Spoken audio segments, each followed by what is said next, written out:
माजी राज्यपाल भगतसिंग कोश्यारींना पद्मभूषण दिल्यावरून वाद। शिवशाहू फुलेंचा अपमान करणाऱ्यांना पुरस्कार, काँग्रेसचा हल्लाबोल।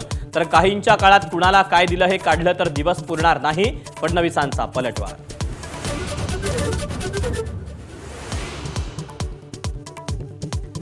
भाजपनं परवानगी दिल्यास नामोनिशाण मिटवू। गणेश नाईकांच्या वक्तव्यानंतर शिवसेनेत संताप। वयाचं भान ठेवून शिवसैनिक गप्प, सामंतांचं प्रत्युत्तर। तर ज्योती वाघमारेंकडून नाईकांना भटक्या कुत्र्याची उपमा।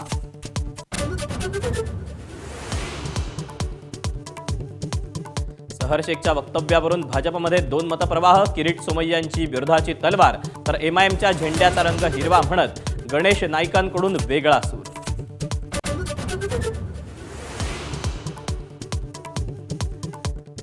हार्बर लोकल मार्गावर एसी लोकलला पहिल्याच दिवशी लेटमार्क। पहिल्याच दिवशी एसी लोकल 30 ते 40 मिनिटं उशिरानं।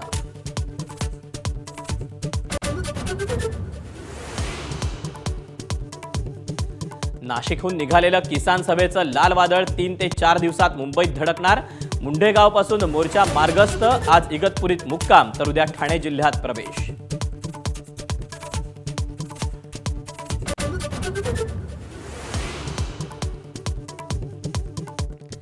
नाशिकमध्ये प्रजासत्ताक दिन सोहळ्यादरम्यान वनविभागाच्या महिला कर्मचाऱ्याचा गोंधळ। मंत्री गिरीश महाजनांनी भाषणात आंबेडकरांचं नाव न घेतल्यानं नाराजी। माधवी जाधव सध्या पोलिसांच्या ताब्यात, तर महाजन यांच्याकडून दिलगिरी।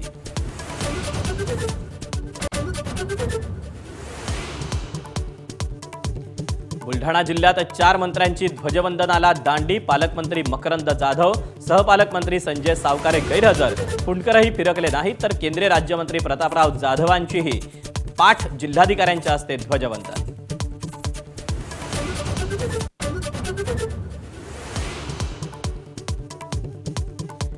दिल्लीत राष्ट्रपती द्रौपदी मुर्मूंच्या हस्ते ध्वजवंदन। पंतप्रधान मोदी, राजनाथ सिंग आणि युरोपियन युनियनच्या नेत्यांची खास उपस्थिती।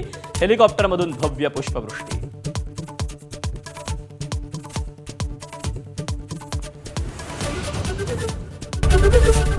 एबीपी माझा, उघडा डोळे बघा नीट।